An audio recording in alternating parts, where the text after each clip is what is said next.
அசோக் என் முன்னால் கைகளை கட்டி கொண்டு நின்றான். பார்த்தியா மீரா, விதி நம்ம எப்படி ஒன்னா சேர்த்துருக்குன்னு. இனி நாம சேர்ந்து தான் டிராவல் பண்ணணும் என்றான் வக்கிரமான குரலில்.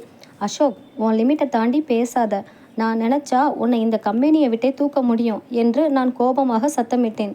தாராளமாக தூக்கு மீரா. ஆனால் நீ என்னை தூக்கினா இந்த ஃபோட்டோவும் நம்ம பழைய கதையும் உன் புருஷன் சூர்யா கைக்கு வாட்ஸ்அப்பில் போயிடும். அப்புறம் உன் குடும்ப வாழ்க்கை என்ன ஆகும்னு யோசிச்சுக்கோ என்று டேபிளின் மேல் சாய்ந்து மிரட்டினான். நான் அப்படியே அதிர்ச்சியில் உறைந்து நின்றேன். அதே நேரம் சூர்யாவின் மொபைல் ஒலித்தது. சூர்யா ஃபோனை எடுத்து பார்த்தார். அவருக்கு ஒரு அனாமதேய எண்ணில் இருந்து ஒரு மெசேஜ் வந்திருந்தது. அதை சூர்யா திறந்து பார்த்தபோது அவர் முகம் கோபத்தில் சிவந்தது. கைகள் நடுங்கின. அதில் இருந்தது மீராவும் அசோக்கும் ஆஃபீஸ் கேபினுக்குள் நெருக்கமாக நின்று பேசிக்கொண்டிருப்பது போன்ற ஒரு புகைப்படம். அது அசோக் வேணுமெனே தவறான கோணத்தில் எடுத்த புகைப்படம். கீழே, உன் மனைவி ஆஃபீஸில் என்ன செய்கிறாள் என்று பார் என்று வாசகம் இருந்தது. சூர்யா உடனே தன் சீட்டில் இருந்து ஆவேசமாக எழுந்தார். கோபத்தில் சூர்யாவின் கண்கள் சிவந்திருந்தன. தன் கையில் இருந்த மொபைல் திரையை அவரால் நம்பவே முடியவில்லை. ஏன் மீரா இப்படிப்பட்டவள் இல்லையே. ஆனால் இந்த புகைப்படம் பொய் சொல்லாதே. அவள் ஏன் என்னிடம் ஆஃபீஸில் ஏதோ பிரச்சனை என்று நேற்று பொய் சொன்னாள் என்ற கேள்விகள் சூர்யாவின் மூளையை குடைந்தன. அவர் எதை குறித்தும் யோசிக்காமல் நேராக தன் கார் சாவியை எடுத்துக்கொண்டு மீராவின் ஆஃபீஸை நோக்கி புறப்பட்டார். வண்டியை அசுர வேகத்தில் செலுத்தும் போது சூர்யாவின் மனதுக்குள் மீரா தன் மீது காட்டிய அந்த உண்மையான பாசம் மட்டும்தான் வந்து போனது. இல்லை, என் கண் முன்னால் மீராவிடம் பேசி உண்மையை அறியும் வரை நான் எந்த முடிவுக்கும் வரமாட்டேன் என்று தனக்குள்ளே சொல்லிக்கொண்டார் சூர்யா. அதே நேரம் ஆஃபீஸ் கேபினுக்குள் அசோக் அந்த புகைப்படத்தை காட்டி மிரட்டியதும் எனக்குள் இருந்த பயம் எல்லாம் போய் ஒரு நிமிடம் அசுர கோபமும் தலைக்கு ஏறியது. அசோக், உன்னோட இந்த அசிங்கமான மிரட்டலுக்கு பயந்து நடுங்கிற பழைய மீரா இல்லைனா. உன்னை மாதிரி ஒரு ஏமாற்றுக்காரனை அன்னைக்கே என் வாழ்க்கையை விட்டு தூக்கி எறிஞ்சவ.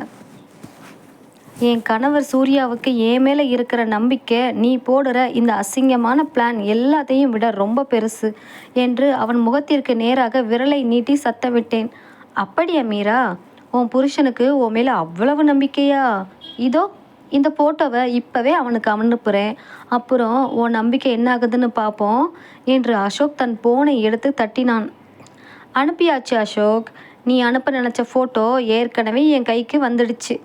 கேபினின் கதவை தடாலடியாக திறந்து கொண்டு உள்ளே நுழைந்தார் சூர்யா. நாங்கள் இருவருமே அதிர்ச்சியில் உறைந்து போனோம். சூர்யாவின் முகத்தில் இருந்த அந்த ஆக்ரோஷத்தை பார்த்து அசோக் ஒரு அடி பின்னால் நகர்ந்தான். நான் சூர்யாவின் அருகில் ஓடிப்போய், சூர்யா, நான் சொல்றத கேளுங்க இவன் என்று அழத் தொடங்கினேன். சூர்யா என் கைகளை பிடித்து தன் பின்னால் இழுத்து நிறுத்தி கொண்டார். பிறகு அசோக்கின் முன்னால் வந்து நின்றார். நீதான் அசோக்கா? காலேஜ் டைமில் மீராவை ஏமாற்றிட்டு ஓடி போன கோலை நீதானே? இப்போது அவள் ஒரு நல்ல நிலைமைக்கு வந்து மேனேஜர் ஆன உடனே பழைய ஃபோட்டோவை வச்சு மிரட்டி பணம் பறிக்க பார்க்குறியா, இல்லை அவள் வாழ்க்கையை கெடுக்க பார்க்குறியா என்று சூர்யா கேட்டார். அசோக் சமாளிக்க முயன்றான். சார், நீங்கள் தப்பாக புரிஞ்சுக்கிட்டீங்க. மீரா தான் என்கிட்ட. வாயை மூடு. சூர்யாவின் சத்தம் அந்த கேபினையே அதிர வைத்தது. நீ எனக்கு அனுப்பின ஃபோட்டோவை வச்சு என் மனைவியை நான் சந்தேகப்படுவேன்னு நினச்சியா? ஒரு தப்பு செய்யாத பொண்ணு தான் புருஷன் முன்னாடி தைரியமாக நிற்பா. ஆனால் தப்பு செஞ்ச நீ நான் உள்ளே வந்த உடனே ஏன் பயந்து நடுங்குற? மீரா நேற்று நைட்டு என்கிட்ட ஆஃபீஸில் ஏதோ சரியில்லைன்னு சொன்னப்பவே எனக்கு சந்தேகம் வந்தது. அதான் இன்னைக்கு கம்பெனி வாசல்லையே வெயிட் பண்ணினேன். நீ அவளை மிரட்டின எல்லா வார்த்தையும் இந்த கேபினுக்கு வெளியே நின்று நான் கேட்டுட்டு தான் இருந்தேன் என்றார் சூர்யா கம்பீரமாக. என் கண்களில் இருந்து ஆனந்த கண்ணீர் வழிந்தது. எனக்காக உலகமே எதிர்த்து நின்றாலும் என் கணவர் என் பக்கம் நிற்பார் என்ற அந்த நிமிடம் நான் செய்த புண்ணியமாகவே நினைத்தேன். சூர்யா தன் மொபைலை எடுத்து ஜிஎம்முக்கு ஃபோன் செய்தார். சார், உங்கள் கம்பெனி எம்ப்ளாயி அசோக் என்னோட ஒய்ஃப் மீராவை மிஸ்பிஹேவ் பண்ணி மிரட்டுறான். இதுக்கு உண்டான ஆடியோ ரெக்கார்டிங் என்கிட்ட இருக்குது. இவனை இப்போவே கம்பெனியை விட்டு தூக்குறீங்களா, இல்லை நான் போலீஸுக்கு ஃபோன் பண்ணவா என்றார். விஷயம் கேள்விப்பட்டு ஜிஎம் பதறி அடித்து கொண்டு ஓடி வந்தார். அசோக்கின் அத்தனை தில்லுமுள்ளுகளும் அம்பலமாகின. Ashok, you are fired. இப்போவே கம்பெனியை விட்டு வெளியே போ என்று ஜிஎம் கத்தினார். அசோக் அவமானத்தில் தலை குனிந்து தன் திமிரெல்லாம் அடங்கி அங்கிருந்து ஓடினான். ஆஃபீஸ் பார்க்கிங் ஏரியாவிற்கு வந்தோம். நான் சூர்யாவை கட்டி பிடித்து கொண்டு கதறி அழுதேன். சாரி சூர்யா, நேத்தே உங்ககிட்ட உண்மையை சொல்லி இருக்கணும், பயந்துட்டேன் என்றேன். சூர்யா என் கண்ணீரை துடைத்துவிட்டு என் நெற்றியில் மென்மையாக முத்தமிட்டார். இனிமே நமக்குள்ள எந்த ஒளிவு மறைவும் இருக்கக்கூடாது மீரா, அதுதான் இந்த காதலுக்கு அழகு என்றார். இருவரும் காரில் ஏறி வீட்டிற்கு புறப்பட்டோம். புயல் ஓய்ந்து காதலின் வானம் மீண்டும் அழகாக தெரிந்தது. அலுவலகத்தில் அசோக் கிளப்பிய புயலை சூர்யாவின் அசைக்க முடியாத நம்பிக்கையால் முறியடித்துவிட்டு ஒரு வழியாக நிம்மதி பெருமூச்சோடு தான் வீட்டிற்குள் நுழைந்தோம். ஆனால் ஹாலில் அலமேலு அத்தை அழுது கொண்டு நின்ற கோலம் எங்களை மீண்டும் பதற்றமடைய செய்தது. சூர்யா பதறி அடித்து கொண்டு ஓடி போய், அம்மா என்ன ஆச்சு, ஏன் அழுதுட்டு இருக்கீங்க, திவ்யாவுக்கு எதுவும் பிரச்சனையா என்று அத்தையின் தோள்களை பிடித்து கேட்டார். அத்தை தன் கையில் இருந்த அந்த பழைய டைரி பக்கத்தை சூர்யாவிடம் நீட்டினார். சூர்யா, உங்க அப்பா இறக்கிறதுக்கு முன்னாடி எழுதின டைரி இது. இன்னைக்கு அலமாரியை சுத்தம் செய்யும் போது தான் தற்செயலா என் கையில் கிடச்சது. இதை வாசிச்சு பாருப்பா என்று தேம்பினார். சூர்யா அந்த பழமையான காகிதத்தை வாங்கி சத்தமாக வாசிக்க தொடங்கினார். அதில் சூர்யாவின் தந்தை எழுதியிருந்தார். என் குடும்பத்திற்கு நான் செய்யும் மிகப்பெரிய துரோகம் இதுவாகத்தான் இருக்கும். கூட்டு குடும்பத்தின் கௌரவத்தை காப்பாற்ற வேண்டும் என்பதற்காக பல வருடங்களுக்கு முன்னாடி என் சொந்த அக்கா பார்வதிக்கு சேர வேண்டிய சொத்துக்களை ஏமாற்றி என் பெயருக்கு மாற்றிவிட்டேன். என் அக்காவும் அவளது கணவர் மாணிக்கமும் நாடோடியாக குடும்பத்தோடு ஊரை விட்டே போய்விட்டார்கள். அந்த பாவம்தான் என்னை இப்போது நோயாளியாக படுக்க வைத்திருக்கிறது. என் மூத்த மகன் சூர்யாவிடம் இதை சொல்ல பயமாக இருக்கிறது.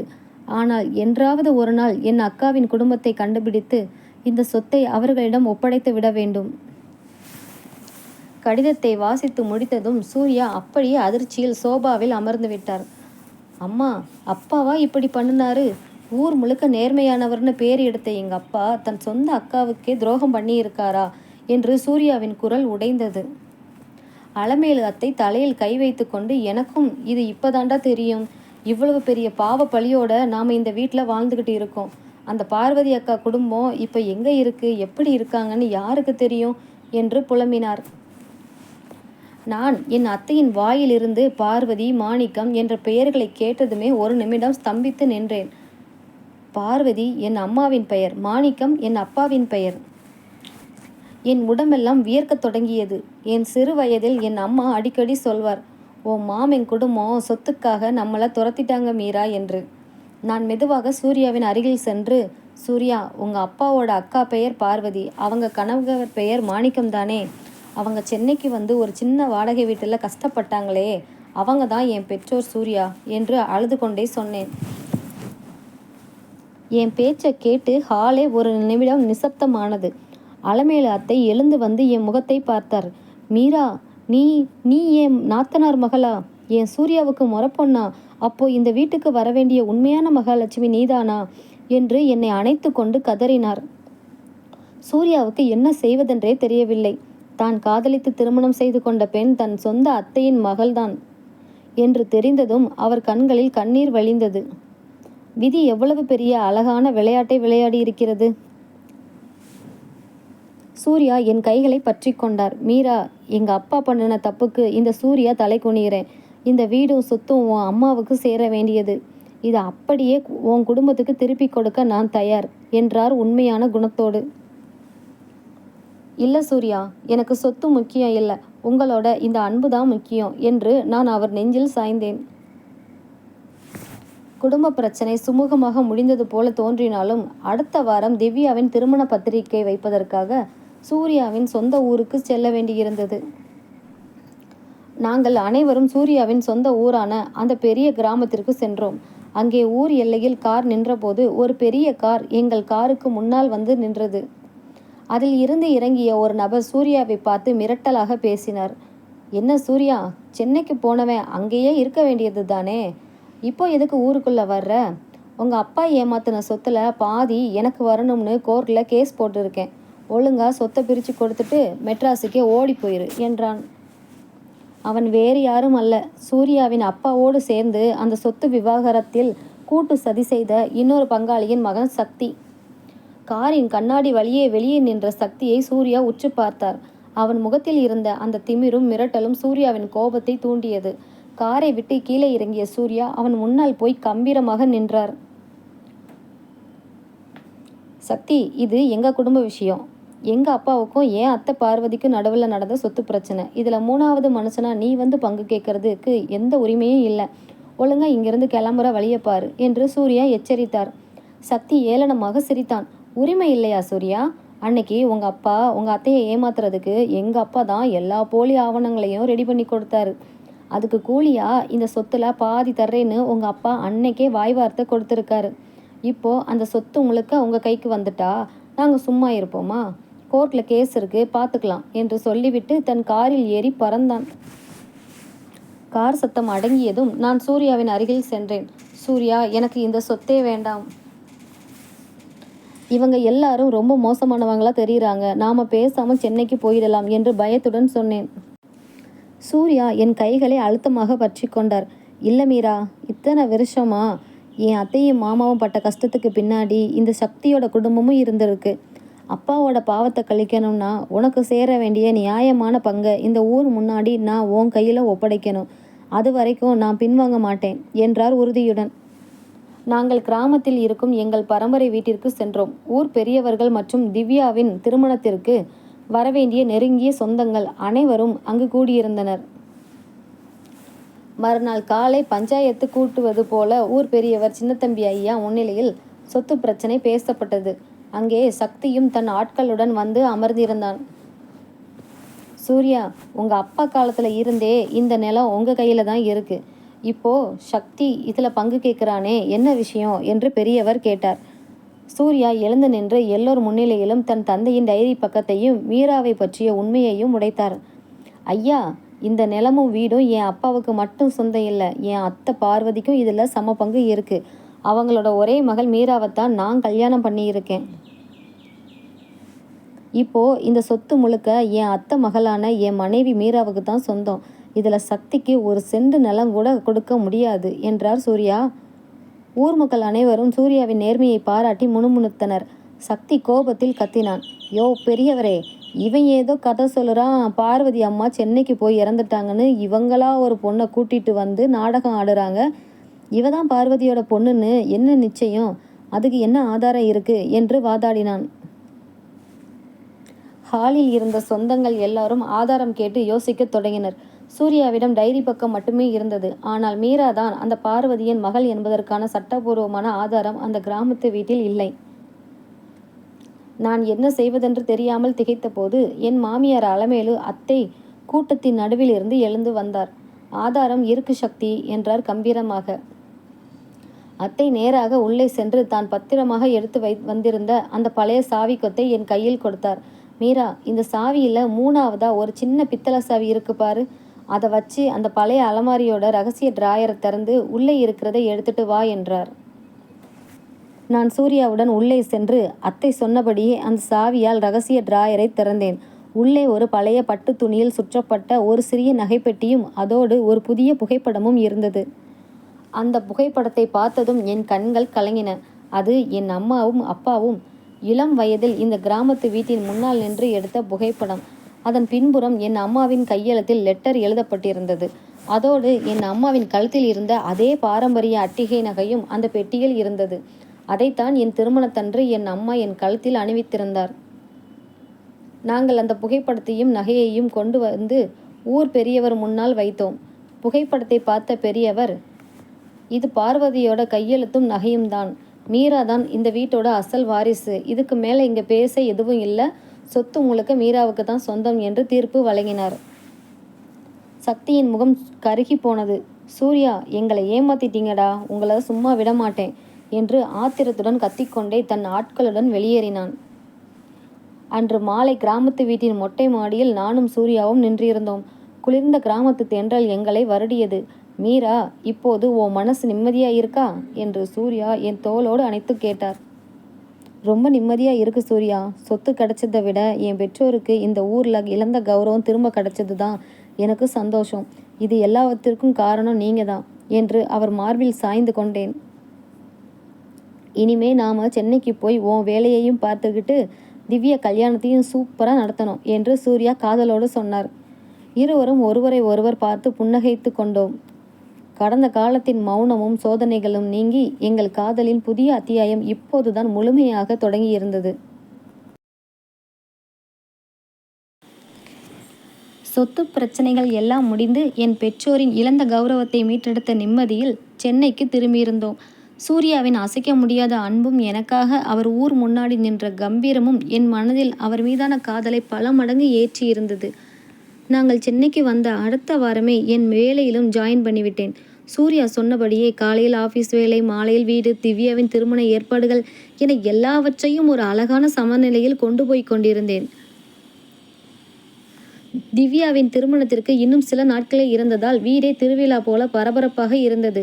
சூர்யா ஆஃபீஸிலும் சரி வீட்டிலும் சரி எனக்கு தெரியாமல் சமையல் அறைக்கு வந்து உதவி செய்வது, நடுராத்திரியில் எனக்காக மல்லிகை பூ வாங்கி வந்து சர்ப்ரைஸ் கொடுப்பது என ஒரு லவ்வர் பாய் போல மாறிவிட்டார். என்ன மீரா, மேனேஜர் அம்மையாருக்கு இன்னைக்கு ஆஃபீஸில் ரொம்ப வேலையோ? புருஷனை கண்டுக்கவே மாட்டேங்கிறீங்க என்று இரவு அறைக்குள் நுழைந்த சூர்யா என் பின்னால் வந்து என் தோள்களை மென்மையாக வருடியபடி கேட்டார். நான் லேப்டாப்பை மூடிவிட்டு திரும்பி அவர் சட்டை காலரை பிடித்து இழுத்தேன்.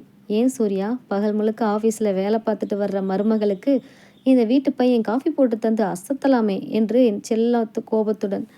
காஃபி மட்டும் இல்லை மீரா, நீ கேட்டா இந்த சூர்யா அவனோட உயிரையே தருவான் என்று என் நெற்றியில் மென்மையாக முத்தமிட்டார். அந்த நொடி உலகத்தின் அத்தனை சந்தோஷமும் என் கைகளுக்குள் இருந்தது போல உணர்ந்தேன். மறுநாள் காலை திவ்யாவின் திருமணத்திற்கான நகைகள் எடுப்பதற்காக நானும் அத்தையும் திவ்யாவும் தீநகரில் உள்ள ஒரு பெரிய நகைக்கடைக்கு சென்றிருந்தோம். சூர்யா எங்களை அங்கே இறக்கிவிட்டு, அம்மா நகை எடுத்து முடிச்சதும் எனக்கு ஃபோன் பண்ணுங்க, நான் வந்து கூட்டிட்டு போறேன் என்று சொல்லிவிட்டு ஆஃபீஸருக்கு புறப்பட்டார். கடைக்குள் நுழைந்து திவ்யாவிற்கு பிடித்தமான வைர நெக்லஸ் மற்றும் பாரம்பரிய நகைகளை பார்த்து கொண்டிருந்தோம். அப்போது எனக்கு பின்னால் ஒரு பெண் பேசும் சத்தம் கேட்டது. என்னடி இது, ஊரில் இருக்கிற சொத்தையெல்லாம் ஏமாற்றிக்கிட்டு வந்து இப்போ மெட்ராஸில் வந்து பெரிய லெவலில் நகை எடுக்கிறாங்க போல என்று குத்தலாக பேசினாள் ஒரு பெண். நான் திடுக்கிட்டு திரும்பி பார்த்தேன். அங்கே பட்டு புடவை கட்டிக்கொண்டு கைகளில் ஏகப்பட்ட நகைகளுடன் நின்று கொண்டிருந்தாள் ஒரு நடுத்தர வயது பெண். அவளுக்கு பின்னால் கிராமத்தில் எங்களை மிரட்டிய அதே சக்தி நின்று கொண்டிருந்தான். அவள் சக்தியின் அம்மா காமாட்சி. அலமேலு அத்தை அவளை பார்த்ததும் முகம் மாறினார். காமாட்சி, நீங்கள் எதுக்கு இப்போ இங்கே வந்து வம்பளுக்கிறீங்க? ஊர் பெரியவங்க முன்னாடி தான் எல்லாம் பேசி தீர்த்துட்டோம்ல என்றார் அத்தை நிதானமாக. பெரியவங்க முன்னாடி பேசுனா எல்லாம் முடிஞ்சிருமா அலமேலு? என் புருஷனோட உழைப்பில் வந்த சொத்து அது. அதை புதுசாக வந்தவளுக்கு அப்படியே எழுதி வச்சிட்டீங்க. ஆனால் ஒன்று ஞாபகம் வச்சுக்கோங்க, இந்த கல்யாணம் நல்லபடியாக நடக்குதான்னு நானும் பார்க்குறேன். உங்கள் குடும்பத்தோட கௌரவத்தை எப்படி சீர்குலைக்கணுங்கிறது எனக்கு தெரியும் என்று காமாட்சி சாபமிடுவது போல பேசினாள். சக்தி என் அருகில் வந்து சூர்யா இல்லாத தைரியத்தில் தாழ்ந்த குரலில் மிரட்டினான். மீரா மேடம், உன் புருஷன் சூர்யா ஊரில் வச்சு என் சட்டையை பிடிச்சான்ல, அதுக்குண்டான வட்டி முதலுமா இந்த மெட்ராஸில் வச்சு நான் திருப்பி தருவேன். உன் நாத்தனார் திவ்யா கல்யாண மேடையில் பாரு என்று வக்கரமாக சிரித்தான். என் நெஞ்சு அப்படியே படபடவென அடித்து கொண்டது. மாப்பிள்ளை கார்த்திக்கின் குடும்பம் ரொம்பவும் கௌரவம் பார்க்கும் குடும்பம். காமாட்சியும் சக்தியும் சேர்ந்து கல்யாண மண்டபத்தில் ஏதேனும் அசிங்கத்தை ஏற்படுத்தினால் திவ்யாவின் வாழ்க்கை என்னாகும்? அவர்கள் நகையை எடுத்துக்கொண்டு எங்களை ஒரு மிரட்டலான பார்வையோடு கடந்து சென்றார்கள். நான் உடனே சூர்யாவுக்கு ஃபோன் செய்ய என் மொபைலை எடுத்தேன். ஆனால் அதற்குள் சூர்யாவின் ஆஃபீஸில் இருந்து சூர்யாவின் நண்பன் எனக்கு ஃபோன் செய்தான். ஹலோ, மீரா மேடமா, சீக்கிரம் சிட்டி ஹாஸ்பிட்டலுக்கு வாங்க, சூர்யாவுக்கு ஆஃபீஸ் வர்ற வழியில் கார் ஆக்சிடெண்ட் ஆயிடுச்சு என்று பதற்றமாக கூறினான். என் கைகளில் இருந்த ஃபோன் நழுவி தரையில் விழுந்தது. என் கையில் இருந்த மொபைல் ஃபோன் தரையில் விழுந்து சிதறிய அந்த நொடி என் உலகமே ஸ்தம்பித்து விட்டது போல இருந்தது. காதில் அந்த நண்பன் சொன்ன வார்த்தைகள் மட்டும் ரீங்காரமிட்டு கொண்டே இருந்தது. சூர்யாவுக்கு கார் ஆக்சிடெண்ட் ஆயிடுச்சு. மீரா, என்னாச்சுடி? ஏன் இப்படி பேய் அறிஞ்ச மாதிரி நிற்கிற? யார் ஃபோன் பண்ணினது? அலமேலு அத்தை என் தோள்களை பிடித்து உலுக்கினார். திவ்யாவும் பயந்து போய் என் முகத்தையே பார்த்தாள். நான் கீழே விழுந்த போனை பதற்றத்துடன் எடுத்து, அத்தை, அது சூர்யாவுக்கு ஆஃபீஸ் போகிற வழியில் ஏதோ ஆக்சிடெண்டாம், ஹாஸ்பிட்டலில் சேர்த்துருக்காங்களாம் என்று அழுது கொண்டே சொன்னேன். ஐயோ, என் பிள்ளைக்கு என்ன ஆச்சு என்று அத்தை அந்த நகைக்கடையிலேயே அலறி துடித்தார். திவ்யா அழுது கொண்டே அத்தையை கெட்டியாக பிடித்து கொண்டாள். ஒரு சில நிமிடங்களுக்கு முன்புதான் சக்தியும் அவன் அம்மாவும் உங்க குடும்ப கௌரவத்தை எப்படி சீர்குலைக்கிறேன்னு பார்க்குறேன் என்று மிரட்டிவிட்டு போனார்கள். அவர்கள் போன அடுத்த 5வது நிமிடத்தில் சூர்யாவுக்கு ஆக்சிடென்ட் என்ற செய்தி வருகிறது என்றால் இது நிச்சயம் தற்செயலாக நடந்த விபத்து இல்லை, அந்த சக்தியின் சதிதான் என்று என் மனசு கூவிச் சொன்னது. நாங்கள் பதறி அடித்துக்கொண்டு சிட்டி ஹாஸ்பிட்டலுக்கு ஓடினோம். அங்கே எமர்ஜென்சி வார்டுக்கு வெளியில் சூர்யாவின் ஆஃபீஸ் நண்பர்கள் நின்று கொண்டிருந்தார்கள். பிரகாஷ், சூர்யாவுக்கு எப்படி இருக்கு, என்ன ஆச்சு என்று ஓடிப்போய் கேட்டேன்.